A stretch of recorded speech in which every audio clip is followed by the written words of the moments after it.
What is up, people of all different types of ages, races, genders, and yes, even you other species out there watching this video? My name is Omega Pro, and in today's video, I'm going to be bringing you something a little bit special. That's right, ladies and gentlemen, I'm going to be bringing you top 10 Dragon Ball Z villains. Now, there are a lot of Dragon Ball Z villains here, and I'm not only talking about Dragon Ball Z, but I'm actually extending this from Dragon Ball, Dragon Ball Z, and yes, motherfucker, yes, I don't give a fuck, it's not canon! Dragon Ball GT as well. Fuck with me, fuck with the kid. And I guess Dragon Ball Super too. Fuck it. So in this video, I'm gonna be going over, 10 of my favorite Dragon Ball Z villains, you know what I'm saying? I'm not saying that it's, you know what I'm saying, your favorite Dragon Ball Z villains, you know what I'm saying? Because this is my list, and if you have your own list, well then post it in the comment section and I'll be sure to not read it. Alright, so one of my favorite DBZ villains, I guess you could call this number 10. I'm gonna kill myself. Number 10 is Turles. Yes, Turles is not canon. He was in a Dragon Ball Z movie. Fuck you and your canon. So essentially what Turles is to me is like just a really cool look, and that's actually just what he is, period. He's a really cool look at what Goku could be if he was just like a savage ass Saiyan. You know what I'm saying? He didn't give a fuck about nobody, and he just ran around Earth collecting all kinds of cheeks. Now, granted, Turles needs to, well, he doesn't really need to eat fruit because he's still strong even without it, as we saw in the movie. But when my man eats that Paopu fruit, shout out to Kingdom Hearts one time, he just gets fucking powerful and claps cheeks, you know what I'm saying? It's really ridiculous, but I think the character is really savage, and he's also the only kind of dark-ish Saiyan in Dragon Ball Z that I can remember. I don't know, maybe I'm high, but he's kind of my skin tone, you know what I'm saying? I'm gonna stand right here. Here's Turles right here. Look at him. Look at him. We're essentially brothers. Number 9, yes, is Cooler. Turn the 6 upside down. It's a 9. So Cooler is the brother to the evil, tyrannical Frieza. You know, after we saw all the shit that Frieza caused when we got a Cooler movie, and we found out that he has a brother who is actually stronger than him. Well, I don't know about you, but I essentially I shot myself. I can't lie, because Frieza took not only 50 episodes around there to kill, don't quote me on that, but he took forever to fucking kill, and he was just so strong, and he was ruthless. So to hear that his brother came through and was like, you know what, Frieza's a little bitch, I wanted to kill him myself, and then just be Cooler, it was scary, man. And he left an impact on me, and I'm sure a lot of other people. He even had a transformation that went above Frieza's transformation. So even in his base form, when we all thought he was so powerful and scary, he had another transformation that was even stronger, and that's something we never even saw with Frieza. So yeah, he collected cheeks as well, same as Turles. Okay, number 8 is my boy, the purple nurple, call him Spyro.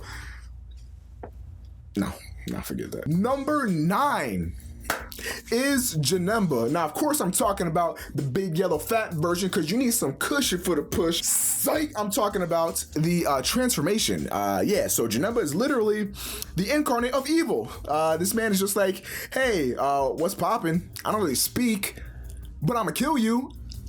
Why?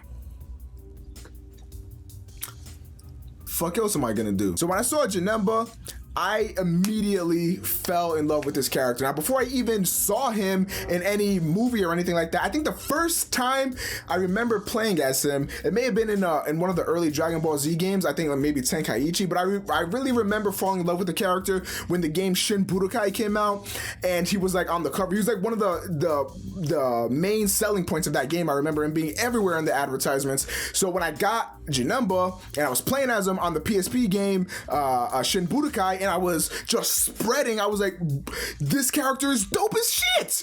This character is dope. One move that I always remember is Lightning Shower Rain. I don't know why, that move always looks so fucking cool to me. And Janemba is just really fucking badass. He caused one of the best fusions of all time, one of the best characters of all time, Gogeta. He's the reason. If it wasn't for Janemba, then, you know what I'm saying, what's his name? Goku and Vegeta would have never did the Crip Walk, whatever the fuck they did, and fused together to defeat him. So yeah, Janemba, he's badass. Number 7. Now, I know this character is a little bit of a meme in the Dragon Ball Z community. That I cannot deny. And yes, I do believe that this character is extremely overhyped. But god damn it, if I still don't find myself just fucking, you know, pre-ejaculating, the character is Broly, okay? Yes, I was one of those kids too. I remember when I first saw Broly, I think it was in Budokai 3, when he had the base form, and then I unlocked his big fucking steroids form and shit. I was just blown away by this character just because of the cool-ass character design. I don't care if you want to hate on Broly. I think his character design from his base form to even his Saiyan form with like the light bluish hair and stuff, and then his legendary Super Saiyan form, all the designs, I don't give a fuck. They're just badass. And this character is super, super menacing. Yes, he's not like the best character, but even in terms of a villain, and I know he's a movie villain, people are gonna be like, well, Omega Pro, that's not canon, bitch. Yeah, I understand. But what the fuck ever, it's my list, you know what I'm saying? And Broly definitely deserves to be on that list because just how strong he was. You know how many people it took to take down Broly? Quite a lot of fucking people. And honestly, I know it's a meme at this fucking point, but I can't help myself. Every time I see Broly, a little bit inside me is just like, that character's fucking badass. And I'm not ashamed. I don't give a fuck. I'm not ashamed. Number 6. I might get a little bit of hate for, but I don't give a fuck. And that's gonna be Vegeta. I know he's not like a villain, but he was at one point, so I'm still gonna throw him in there. He was the antagonist of Dragon Ball Z towards the very beginning. And even on Frieza's arc and all that stuff, he was still kind of like, well, what is this guy doing? I mean, he shares some common interests, and it would behoove him to be on our side, but we still don't know what he's gonna do after that. It wasn't until about the Cell Saga where we saw that, okay, maybe he's gonna stick around, you know what I'm saying? So even then, I think he has a huge impact, obviously, on Dragon Ball Z and on anime culture in general, and he's one of the most iconic. The Goku versus Vegeta fight is one of the most iconic because, one, it starts off right in the very beginning, and two, it set up a huge rivalry for the rest of the series. Even though he's still, I guess, a good guy now, that wasn't always the case, and he has a huge rivalry with Goku, and he's just a savage, you know what I'm saying? Especially when we first saw him, just an absolute savage. I'll never forget when this man tossed Nappa up and just said, fuck you, bitch. Straight up Iron Man blasted the fuck out of him, and he was just gone. Like, that shit blew my mind, because we just saw Nappa collect all kinds of fucking cheeks. And yeah, Goku came through and gave him the work.com, but just to see Vegeta do that, something that savage, was insane. And then, of course, the long, grueling fight with Goku. And then when he went fucking ape mode, God, Vegeta definitely deserves to be on the list. I don't care. Number 5 is going to be Majin Buu. Now, I couldn't think of which incarnation to put in here because there's just so fucking many. You have the Majin Buu, the Leukemia Buu, aka the all gray Buu, the steam fucking evil Buu, and then you have Super Buu Gotenks absorbed, Super Buu Gohan absorbed, Kid Buu. There's just a bunch of different shit, and I don't really know which one to put in here, so I'm just gonna put Buu in general because, one, I think the Majin Buu arc is the best arc in Dragon Ball Z, and two, he's just so menacing. And I think that, honestly, even with, like, you know, Beerus and all these other characters that came in, Buu was one of the biggest threats that we've ever seen, at least on that much of a scale. And yeah, I guess you could say Beerus would have just wiped away fucking planet Earth just like that, but there was something more menacing about just a character that cannot be reasoned with. You can talk to Beerus. You can say, Beerus, wait here. We're grabbing Super Saiyan God for you. Just wait one more second. Just wait one more hour. Whatever. You cannot reason with Majin Buu. He's just a straight up monster. And that is so fucking scary. Just the incarnation of evil within itself. Just a damn force to be reckoned with, and that goes for all incarnations. And yeah, he loses more, what's the word I'm looking for?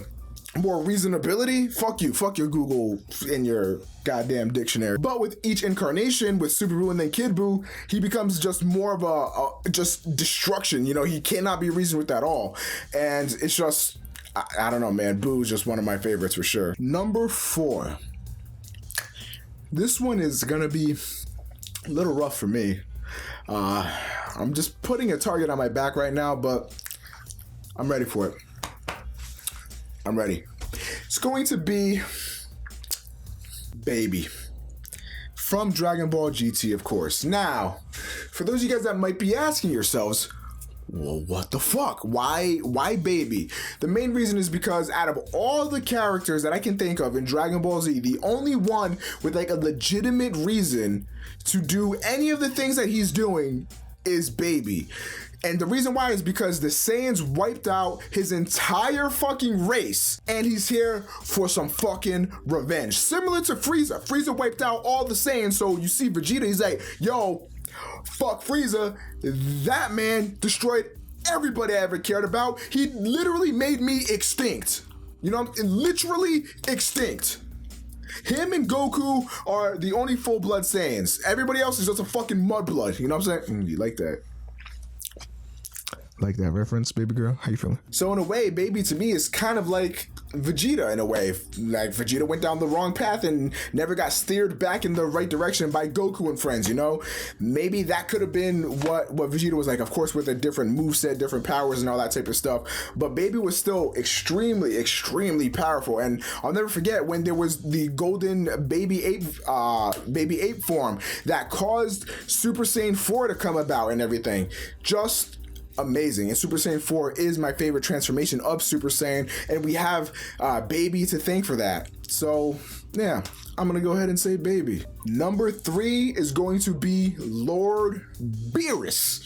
Now, he would be higher, but I don't want to count him because I feel like he's not like a true villain. He was mainly just like an antagonist for the Battle of Gods arc, but now he's not really an antagonist anymore. In fact, he's helping out the main characters. But that being said, during the Battle of Gods movie, and I guess even the Battle of Gods arc on Dragon Ball Super, this was the baddest motherfucker we have ever seen. Literally, like I said earlier, if you wanted to, Earth fucking gone. Doesn't even have to think about it. Easily the most powerful villain, or at least one of the most powerful villains they've ever had to face off against. And even with the Super Saiyan God transformation, still not even being able to reach Beerus's 100% power.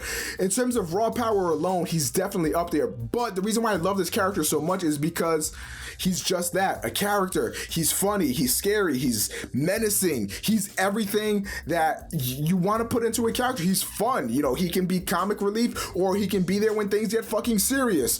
Beerus is just one of my favorite characters in Dragon Ball Z, period. And it's crazy to say that even with nostalgia, because looking back, he wasn't one of the original characters in Dragon Ball Z or anything. He was introduced just a few years ago, and he's still one of my fucking favorites. Beerus is just a badass. I love the character, and I get some people might be mad at me for that, but whatever, man. He's just up there for me. You know, fuck it. We've reached this point, ladies and gentlemen. Top 2. That's right. Number 2 is going to be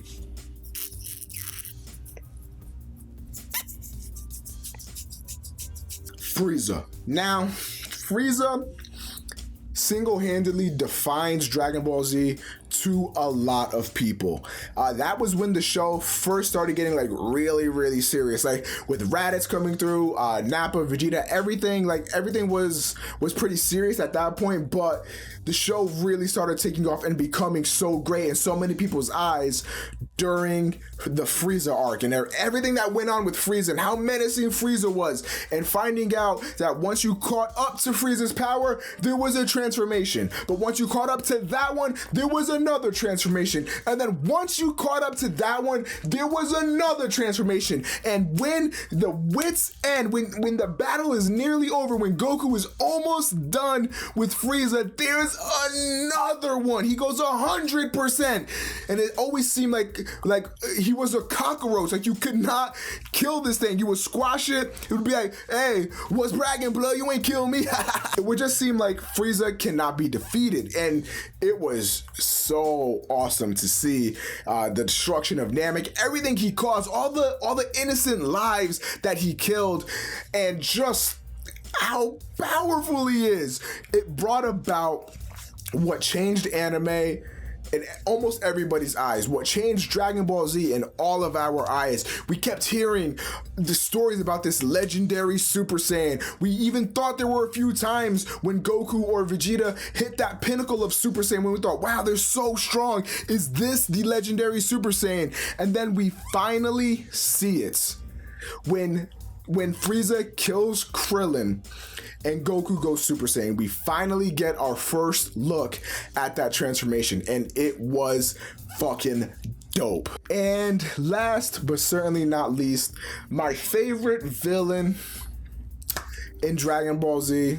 He wasn't anywhere else on this list, so you probably already know who it is. That's right. Cellular device. Yeah, no, it's fine. I'll go grab the bleach. Cell is by far and away my favorite character, mainly because of his perfect form. All the other forms before that, I didn't really give a fuck. He wasn't really anything special to me, because all he really wanted to do was absorb the androids. And then once he absorbed the androids, then he would be at his full power. But honestly, when Cell went to his perfect form, I looked at Cell a lot like just another version of Goku. He wanted to be challenged. He took thrill and he wanted to be challenged. He loved the thrill of the fight, just like Goku. He joked around like Goku. He was kind of weirdly lighthearted, although albeit pretty twisted. He still had that thing in him, you know, that just made him likable. And that's the thing. When I saw Frieza, nothing about me likes Frieza. I'm like, that's a fuck. I want him to die immediately. And granted, it's not like I wanted Cell to win or anything, but god damn it, he fucking made me like him. I was like, this is a fucking good character. He's not just a good villain, he's just overall a pretty good character. Granted, the motives are a little bit iffy, but still, that doesn't take away from the fact that him as a character was extremely entertaining on screen, and I loved watching his next move. He was so methodical, so powerful, just an awesome character. And of course, the way he went out, probably out of every villain, he went out in the most epic way, needing a father-son Kamehameha wave to finally be defeated against all odds, bringing Gohan to his strongest point he's ever been and probably ever will be. And it's because of Cell. Cell is by far and away my favorite villain. What's your favorite villain? Let me know in the comment section down below. If you're new around here and you want to see more videos just like this one, click that subscribe button. And yeah, that's actually pretty much it.